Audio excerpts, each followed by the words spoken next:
Kita lanjutkan pada pertemuan ini bab yang ke-8, yaitu protein. Protein adalah senyawa terpenting penyusun sel hidup. Fungsi biologis protein sangat beragam, antara lain sebagai pembangun, pengatur pertahanan atau antibodi, dan sebagai sumber energi. Protein merupakan polimer dari sekitar 20 jenis asam alfa amino. Massa molekul relatifnya berkisar dari sekitar 6.000 hingga beberapa juta. Unsur utama penyusun protein adalah CHO dan N. Banyak juga protein yang mengandung belerang, ya, namanya sistin contohnya, dan dalam jumlah yang lebih sedikit itu mengandung fosfor. Beberapa protein mengandung besi, mangan, tembaga, dan iodin, misalkan kelenjar tiroksin. Asam amino. Jadi protein itu merupakan polimer yang monomernya adalah asam amino. Adapun asam amino adalah suatu gulungan senyawa karbon yang setidak-tidaknya mengandung satu gugus karboksil dan satu gugus amino. Rumus kimianya seperti ini. Jadi mempunyai gugus, ini gugus karboksil dan gugus amino. Ini rumus umum asam amino. Gugus R adalah R adalah gugus pembeda antara asam amino yang satu dengan asam amino yang lain. Sifat gugus dalam asam amino beragam, antara lain: 1. Hidrofob, ini tidak suka air seperti glisin dan alanin. 2. Hidrofil karena mengandung gugus polar seperti gugus OH dan karboksil atau amin, misalnya pada tirosin, lisin, asam glutamat. 3. Bisa bersifat asam, misalnya asam glutamat. Bisa bersifat basa, misalnya lisin. Jadi lisin, ya, lisin itu sifat basa itu ditunjukkan oleh gugus amino, sifat asam ditunjukkan oleh gugus karboksilat. 5. Mengandung belerang, misalnya sistin. Yang keenam, mengandung cincin aromatik seperti tirosin, cincin aromatik atau inti bensena.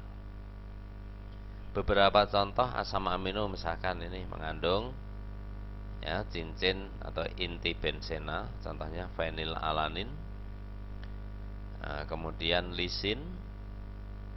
Ini lisin itu bersifat basa karena gugus penentu basanya 2 amino, yaitu gugus aminonya 2, ini dan ini, sedangkan penentu asamnya 1, sehingga dia bersifat basa. Sedangkan ini bersifat asam karena penentu sifat asamnya SH dan COOH, penentu basanya hanya 1, amino, sehingga sistin itu lebih condong bersifat asam. Ion sweeter. Molekul asam amino dapat mengalami reaksi asam basa intramolekulernya dalam satu molekul, membentuk suatu ion dipolar yang disebut ion sweeter. Untuk membentuk ion sweeter dibutuhkan pH tertentu. pH di mana ion sweeter terbentuk ini disebut titik isoelektrik. Ini gugus aminonya punya pasangan elektron bebas, maka gugus karboksil ini bisa melepaskan proton. Protonnya nanti pindah ditangkap oleh elektron bebas yang pada gugus amino, sehingga akan terjadi ion yang mempunyai 2 muatan, min dan plus, maka disebut ion dwikutub atau sweeter ion sweeter. Oleh karena mempunyai gugus asam dan gugus basa, maka asam amino bersifat amfoter. Amfoter itu artinya dapat bereaksi baik dengan asam maupun basa. Ini gugus asamnya melepas H+, gugus basanya menerima H+. Itu konsep asam basa menurut Bronsted-Lowry. Asam amino esensial dan asam amino non esensial. Asam amino esensial, asam amino yang tidak dapat disintesis dalam tubuh, jadi sudah tersedia di alam. Contohnya isoleusin, fenilalanin, metionin, histidin, arginin, valin, lisin, treonin, leusin, triptofan, dan juga esensial untuk bayi. Ya, biar mudah untuk menghafalkan adalah Epmi have little trip. Jadi Epmi, isoleusin, fenilalanin, metionin, H histidin, A arginin, V valin, lisin, tre, ya, jadi TR itu treonin, kemudian leusin, triptofan. Ini sebagai asam amino esensial. Asam amino non esensial, asam amino yang dapat disintesis dalam tubuh. Contohnya asam amino non esensial yaitu selain yang disebutkan di atas. Ikatan peptida. Ikatan peptida adalah ikatan yang mengkaitkan dua molekul asam amino. Itu ikatan peptida. Ini, jadi ikatan antara gugus karbonil dengan gugus amino. Itu namanya ikatan peptida. Senyawa yang terbentuk disebut dipeptida. Kalau 2 dipeptida, kalau 3 tripeptida, kalau 4 tetrapeptida, kalau banyak polipeptida. Jadi protein itu termasuk polipeptida, jadi termasuk polimer. Monomernya adalah asam amino. Reaksi pembentukannya seperti ini. Ini ada gugus asam, ya, di sini. Nah, ini akan terjadi reaksi. Nah, pemutusan ikatan karena O lebih elektronegatif, maka O akan menarik pasangan elektron sehingga O negatif, C-nya positif. Demikian pula H dengan N itu keelektronegatifannya lebih kuat N, sehingga N akan menarik pasangan elektron ini, sehingga N bermuatan negatif, H bermuatan positif. Kalau putus, nanti OH bergandengan dengan H plus menjadi air, sedangkan C plus berikatan dengan N, terbentuk ikatan peptida. Inilah yang dinamakan ikatan peptida. Struktur protein. Struktur protein dapat dibedakan ke dalam 4 tingkatan, yaitu struktur primer, sekunder, tersier, dan kuaterner. Struktur primer, urutan asam amino dalam rantai polipeptida yang menyusun protein, itu struktur primer. Struktur sekunder berkaitan dengan bentuk rantai polipeptida karena adanya ikatan hidrogen dalam satu rantai polipeptida sehingga menggulung seperti spiral atau alpha helix atau seperti lembaran kertas continuous form, beta pleated sheet atau bentuk triple helix.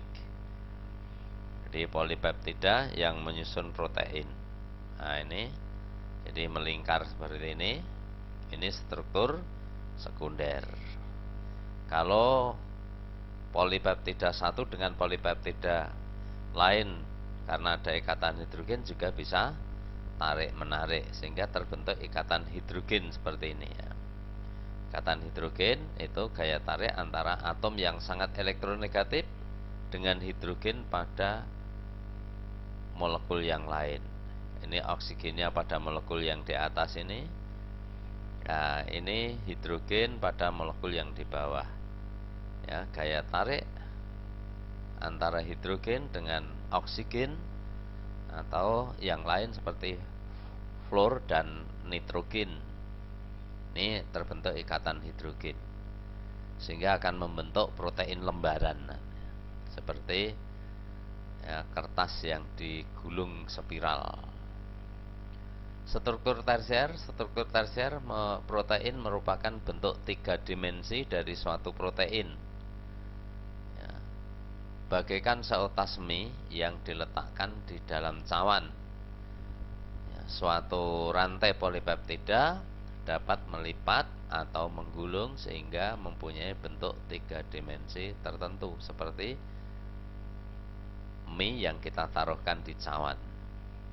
B. Sebagian protein hanya mengandung rantai tunggal polipeptida, tetapi yang lain yang disebut protein oligomer terdiri dari 2 atau lebih rantai yang menjalin dengan ikatan hidrogen. Susunan subunit dalam protein oligomer disebut struktur kuaterner. Nih kalau kita lihat gambar, kalau polipeptidanya hanya satu deretan, satu polipeptida hanya berupa benang. Tetapi kalau polipeptida itu saling tarik menarik membentuk lembaran oligomer. Inilah yang dimaksud struktur kuaterner. Jadi ada yang benang nyambung dengan yang berupa lembaran.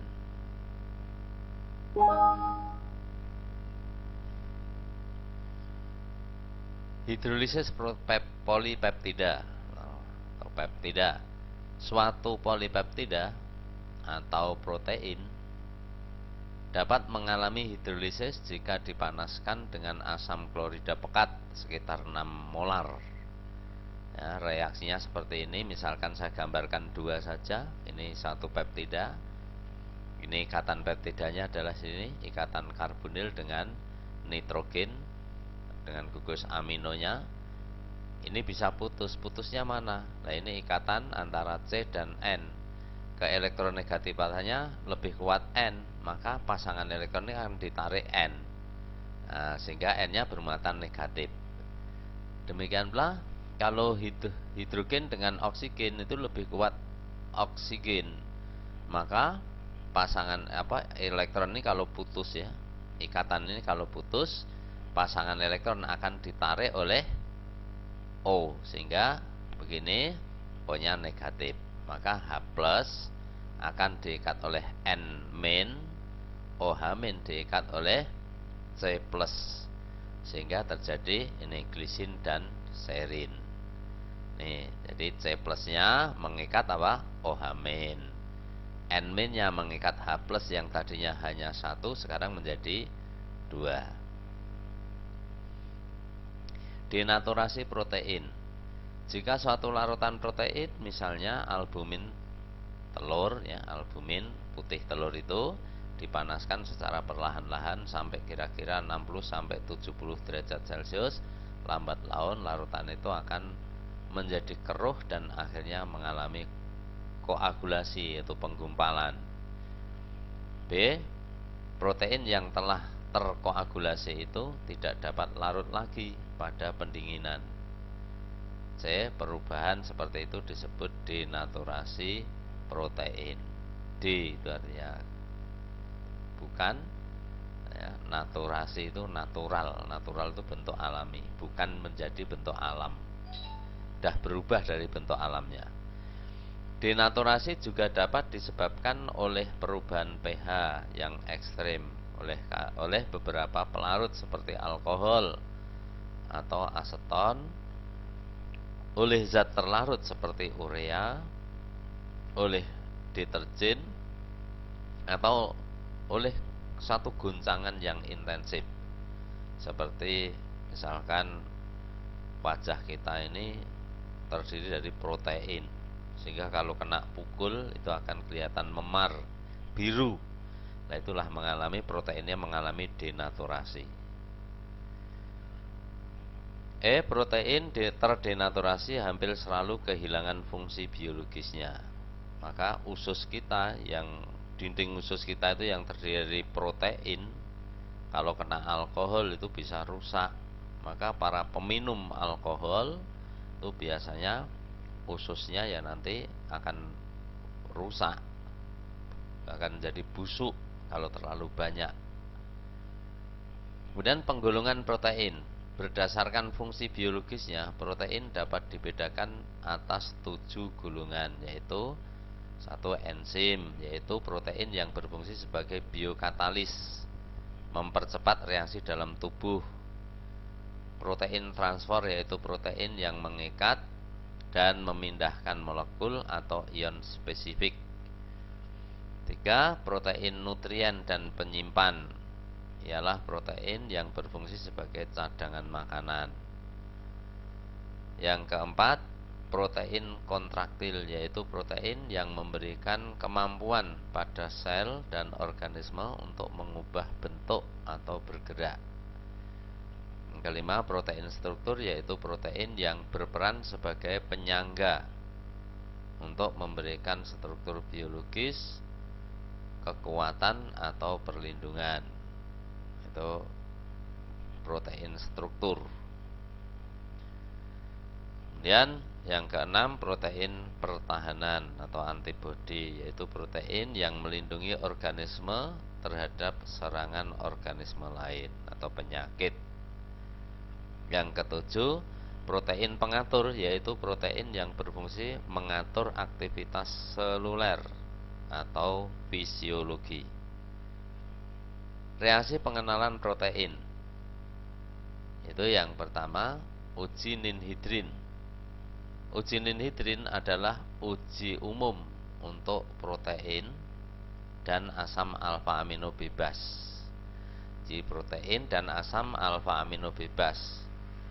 Positif terjadi endapan ungu sampai biru tua, kecuali prolin dan hidroksiprolin berwarna kuning, bukan ungu tetapi kuning.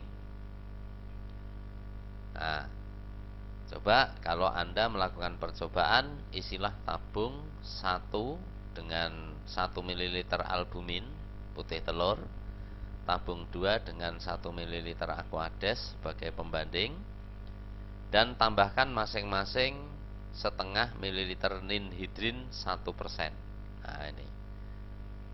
Jadi ada 2 tabung. Yang pertama diisi dengan albumin, yang kedua diisi dengan aquades. Panaskan dalam air mendidih, atau air yang mendidih itu namanya penangas air, selama 10 menit. Nah, panaskan. Kemudian yang ketiga, amati perubahan yang terjadi. Nah, ternyata albumin positif dan aquades negatif. Jadi positif kalau terjadi endapan atau larutan berubah menjadi ungu sampai biru tua. Mengapa bisa demikian, anak-anak? Asam amino bereaksi dengan ninhidrin membentuk aldehid dengan 1 atom C lebih rendah, karena atom C-nya copot 1 sehingga melepaskan gas CO2 dan amonia. Sedangkan molekul ninhidrin berubah menjadi molekul hidrin dan tin. Percobaan positif akan membentuk kompleks berwarna biru sampai ungu karena ninhidrin dan hidran dan tin bereaksi dengan amonia setelah asam amino teroksidasi. Yang kedua, uji biuret. Reagen biuret itu adalah reagen natrium hidroksida dan tembaga 2 sulfat. Uji biuret ini uji umum untuk protein atau ikatan peptida. tetapi tidak dapat menunjukkan asam amino yang bebas. Jadi kalau ada asam amino bebas itu asam protein yang sudah dihidrolisis sempurna, sehingga di situ ada asam amino yang berdiri sendiri, tidak gandengan. Kalau gandengan kan berikatan, namanya ikatannya ikatan peptida. Jadi ungu merah muda menunjukkan adanya ikatan peptida. Jadi uji Biuret itu uji untuk menentukan ikatan peptida. Nah, kalau Anda melakukan percobaan, isilah tabung 1 dengan 1 ml albumin, tabung 2 1 ml kasein sebagai pembanding ya, dan tabung 3 1 ml aquades juga sebagai pembanding. Tambahkan ketiganya 1 ml natrium hidroksida 10%. Kocok sampai homogen. Ya, semua dikocok sampai homogen. Nah, kemudian tambahkan ketiganya masing-masing tabung reaksi, tetes demi tetes, larutan tembaga 2 sulfat sambil dikocok sampai terjadi perubahan ya, maksimal ya, jangan lewat dari 10 tetes. Nah, ini dikocok sampai selesai. Nah, kemudian bagaimana ya perubahannya, coba kamu lihat bagaimana. Nah, ternyata albumin positif, kasein dan aquades negatif. Padahal kasein itu juga asalnya dari mengandung protein, mengandung protein atau asam amino. Nah, kenapa kok kasein tidak bisa, albumin terbukti warnanya ungu? Nah, sebagai alasannya ya, adanya ikatan peptida mengindikasikan adanya protein. Nah, ikatan peptida tersebut akan bereaksi dengan reagen Biuret menghasilkan perubahan warna. Warna ungu atau merah muda akibat bersenyawanya ion tembaga 2 atau ion kupri dari reagen dengan ikatan peptida NH dan O dari air. Sedangkan kasein merupakan asam amino bebas, berarti tidak ada ikatan peptida. Karena ikatan peptida itu ikatan yang menyambung 2 asam amino. Nah, maka hasil percobaannya negatif. Jadi yang positif hanya albumin. Jadi albuminnya masih berupa protein, yaitu sambungan asam-asam amino. Yang ketiga, uji santoproteat. Uji terhadap protein yang mengandung asam amino lebih ya, memiliki gugus fenil atau inti bensena. Jadi uji santoproteat itu untuk menguji asam amino yang mempunyai ya, inti bensena. Kita lakukan percobaan, masukkan 1 ml aquades pada tabung 1 dan tabung ya, jadi tabung 1 dan 1 ml albumin pada tabung 2, kemudian tambahkan keduanya 0,5 ml atau setengah mililiter asam nitrat pekat. Nah, ini tabung 1 dan tabung 2. Yang 1 diisi aquades, yang tabung 2 diisi albumin. Panaskan dalam penangas air sampai endapan larut lagi. Ya, dipanasi. Endapannya maka nanti akan larut. Dinginkan di bawah keran air sambil ditetesi larutan natrium hidroksida pekat sebagaimana, terus kamu lihat bagaimana warnanya. Nah, ternyata warnanya menjadi kuning. Nah, warnanya menjadi kuning untuk yang kedua, berarti yang albumin. Ya, ternyata albumin positif, ya, aquades negatif. Mengapa bisa demikian, anak-anak? uji santoproteat digunakan untuk menunjukkan adanya tirosin, fenilalanin, dan triptofan pada protein yang kesemuanya mempunyai inti bensena. Pada inti bensena terjadi reaksi substitusi dengan asam nitrat atau nitrasi. Jadi dulu ya, bensena itu bisa mengadakan reaksi substitusi. Senyawa hasil nitrasi berwarna kuning dan dalam suasana basa akan terionisasi. Warna kuning akan menjadi lebih tua, ya, sampai jingga. Yang keempat, uji belerang atau sistin. Ya, asam amino yang mengandung belerang namanya sistin. Contohnya, adanya unsur belerang dalam protein dapat ditunjukkan dengan timbal asetat. Terjadi endapan hitam. Kalau kita mau praktek, tambahkan 10 tetes larutan natrium hidroksida 6 molar ke dalam 4 tabung yang berisi masing-masing 1 ml susu sapi, tabung pertama, tabung kedua susu kedelai, ketiga albumin, dan yang keempat agar-agar. Di 4 tabung diisi susu sapi, susu kedelai, albumin, kemudian diisi dengan agar-agar. Panaskan pada penangas air dalam keadaan terbuka. Panasi 2 menit. Nah, 2 menit. Sesudah itu dinginkan dalam air, diambil, didinginkan dalam air dalam gelas kimia, masukkan di situ tabungnya. Kemudian tambahkan 2 ml asam cuka. Tutup dengan kertas saring. Kemudian tetesi 4 tetes larutan timbal asetat. Kertas saringnya itu tadi ditetesi dengan timbal asetat, kemudian panaskan lagi.